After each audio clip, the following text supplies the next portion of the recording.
Sir, ನೀವು ಮೈತ್ರಿ ಬಗ್ಗೆ ಮಾತಾಡ್ತಾ ಇದ್ದೀರಾ, ಆದರೆ ನಿಮ್ಮ ಶಾಸಕರೇ ಇದಕ್ಕೆ ಬರ್ತಾ ಇಲ್ಲ ಪ್ರಚಾರಕ್ಕೆ. ಎಸ್ ಟಿ ಸೋಮಶೇಖರ್ ಅವರು ಕಾಂಗ್ರೆಸ್ ಪರ ಪ್ರಚಾರ ಮಾಡ್ತಾರೆ ಅಂತ ಕೂಡ ತಿಳಿದು ಬಂದಿದೆ. ಎಸ್ ಟಿ ಶೇಖರ್ ಆಲ್ರೆಡಿ ಕಳೆದ 4 ತಿಂಗಳಿಂದ ನಡೀತಾ ಇದೆಯಲ್ಲಪ್ಪ, ಕಾಲು ಆಚೆ ಇಟ್ಟುಬಿಟ್ಟಿದ್ದಾರೆ ಅವರು.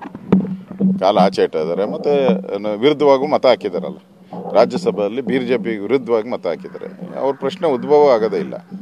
ಅವ್ರು ನಮ್ಮ ಶಾಸಕರು ಅಂತ ಹೇಳ್ಕೊಳಕ್ಕೆ ಆಗೋದೇ ಇಲ್ಲ. ಈಗ ಕಾಲು ಹೊರಗಿಟ್ಟಾಗೈತೆ. ಪಕ್ಷದಿಂದ ಉಚ್ಚಾಟನೆ ಮಾಡಬೇಡಿ, ಅದು ಕೇಂದ್ರದ MLAನ ಉಚ್ಚಾಟನೆ ಮಾಡುವಂಥದ್ದಕ್ಕೆ ರಾಜ್ಯದ ಅಧಿಕಾರ ಇಲ್ಲ. ಅದು ಕೇಂದ್ರದ ನಾಯಕರು ಅಧಿಕಾರ ಇರುವಂಥದ್ದು.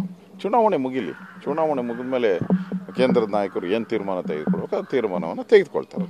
ಸರ್, ನೀವು ಮೈತ್ರಿ ಬಗ್ಗೆ ಮಾತಾಡ್ತಾ ಇದ್ದೀರಾ, ಆದರೆ ನಿಮ್ಮ ಶಾಸಕರೇ ಇದಕ್ಕೆ ಬರ್ತಾ ಇಲ್ಲ ಪ್ರಚಾರಕ್ಕೆ. ಎಸ್ ಟಿ ಸೋಮಶೇಖರ್ ಅವರು ಕಾಂಗ್ರೆಸ್ ಪರ ಪ್ರಚಾರ ಮಾಡ್ತಾರೆ ಅಂತ ಕೂಡ ತಿಳಿದು ಬಂದಿದೆ. ಎಸ್ ಟಿ ಶೇಖರ್ ಆಲ್ರೆಡಿ ಕಳೆದ 4 ತಿಂಗಳಿಂದ ನಡೀತಾ ಇದೆಯಲ್ಲಪ್ಪ, ಕಾಲು ಆಚೆ ಇಟ್ಟುಬಿಟ್ಟಿದ್ದಾರೆ ಅವರು.